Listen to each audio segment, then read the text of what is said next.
Šitame podcast'e pakalbėkime apie tai, kaip aš pradėjau savo prekybą, kokius aš žingsnius dariau ir kaip susižavėjau greitais pinigais, kad galima praturtėti per trumpą laiką. Taip pat galbūt pamatysi tu save ir galėsi panalizuoti ir nuspręsti, gal nedaryti, neiti tokiu keliu, kaip aš ėjau, o gal tu jau eini. Galbūt žiūri dabar žmogus, kuris tik pradeda domėtis šitą rinką, tokią galimybę, galbūt tai bus naudinga. 2010 metais parėjęs iš darbo, sunkaus darbo, dirbdavau sunkų darbą iš tikrųjų, grįžau namo, atsisėdau prie kompiuterio ir galvojau pažaisti žaidimą. Bet pamačiau brokerio skelbimą, kad galima per trumpą laiką uždirbti daug pinigų ir galvojau, wow, super. Matydavau tik filmuose, kad galima šitaip uždirbinėti ir prekiauti. Galvojau, aš irgi pamėginsiu, gal uždirbsiu, galėsiu išeiti lauk iš darbo ir gyventi taip, kaip aš noriu. Nebereikės lenkti nugaros. Pagaliau galėsiu būti baltarankis. Bet dėja, tai buvo tik žavesys. Žavesys, kad per trumpą laiką gali uždirbti daug pinigų. Prisiregistravau aš pas brokerį, prisijungiau prie demo sąskaitos, gavau iš karto 100 000 akauntą. Galvojau, wow. Paprekiavau per trumpą laiką, per kažkur tai 2-3 savaitės, uždirbau 50 000 pliusų ir galvojau, wow, super, tai tikrai gali pakeisti mano gyvenimą. Bet iš tikrųjų tai buvo tik rožiniai akiniai. Aš per tą demo prekybą susikūriau daug blogų įpročių. Kiti sako, kad gerai pradėti nuo demo sąskaitos, pabandyti, pamėginti, paieškoti vienokią ar kitokią informaciją, pritaikyti, bandyti. Bet niekas nepagalvoja apie tai ir aš nepagalvojau, kad aš kuriu blogus įpročius.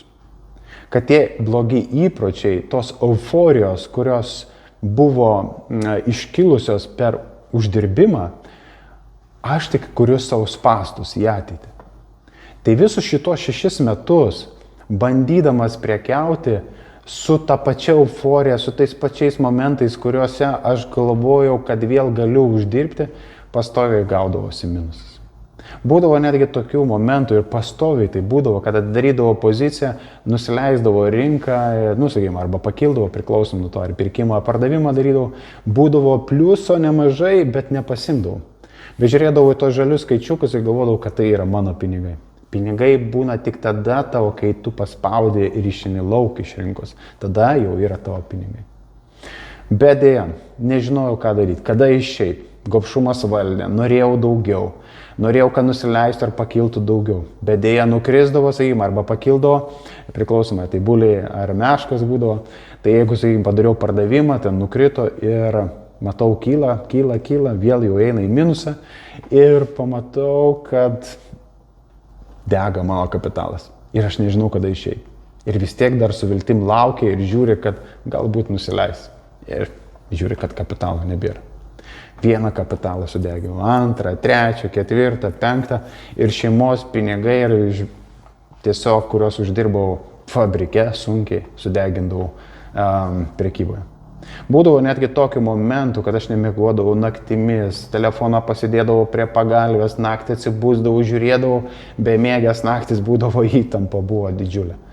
Nes buvo įdomu, kas bus, kaip bus, gal uždirbsiu dabar ir vis neuždirbdavau. O kodėl?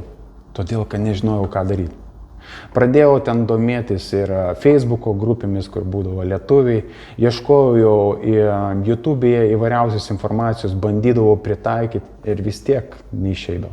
Kodėl? Dėl to, kad niekas tau negalėdavo pasakyti, kad tu darai blogai ar gerai. Tu visą laiką priimdavai sprendimą, kad tu darai gerai, nors tu turi vieną informaciją ar kitą. Domėjausi apie žvakes, jų sandaras, kaip jos susidėlioja, kaip ten atrodo ir atrodo idealiai viskas YouTube'e, ką rodo, bandai savo prekybą ir nesigauna. Atrodo paeina ir vėl minusas, atrodo paeina ir vėl minusas ir vėl minusas. Tai buvo mano blogi įpročiai, kurie man kišo koją ateityje. 6 metus prekiavau ir nežinojau, ką darau. Praradau daug pinigų, domėdamas ir bandydamas pritaikyti įvairiausią informaciją. Po 6 metų trypčiojimo ir turėjau didelį minusą, aš nusprendžiau, kad reikia pradėti kažką daryti. Kažkas turėtų mane pamokyti, kažkas turėtų man paaiškinti, parodyti, ką reikia daryti. Taip, susiradau mokytojus, kurie mane mokino, buvo amerikiečiai, 2 ir 1 anglas, iš kurių ėmiau informaciją. Bet ta informacija vėl buvo tik žinios, o kad suvokti reikėjo viską pritaikyti praktikoje. Bet visas tas kelias, 6 metų kelias, galėjo žymiai sutrumpėti. Bet tuo momentu nieks nepaaiškino ir nepasakė, kad Tomai, eik mokytis, eik mokintis ir studijuok. Bet aš galvoju, kad aš būsiu kietas ir aš galėsiu pats padaryti viską ir uždirbti. Bet dėja viskas buvo atvirkščiai. Todėl aš visiems, kurie mane stebi ir žiūri, galbūt ir tu trypčioji vietoj, galbūt ir tu sudeginai savo pinigus, gal ir degini savo pinigus, nežinodamas ką daryti, kaip prekiauti, nepažinodamas techninės analizės, trendų, judėjimo atgal, impulsinių kojų, suportų ir taip toliau ir visą kitą. Galbūt tu trypčioji vietoj, bet bandai. Aš tau noriu tik tais pasakyti tiek. Jeigu tu turi galimybę ir turi finansų, eik pas kažką mokinkis, eik ieškok mokymų, kad tau padėtų suvokti. Bet prieš pradedant mokytis gerai įsivertink, kokie tai mokytojai ir ką mokina. Tai buvo mano tokia istorija.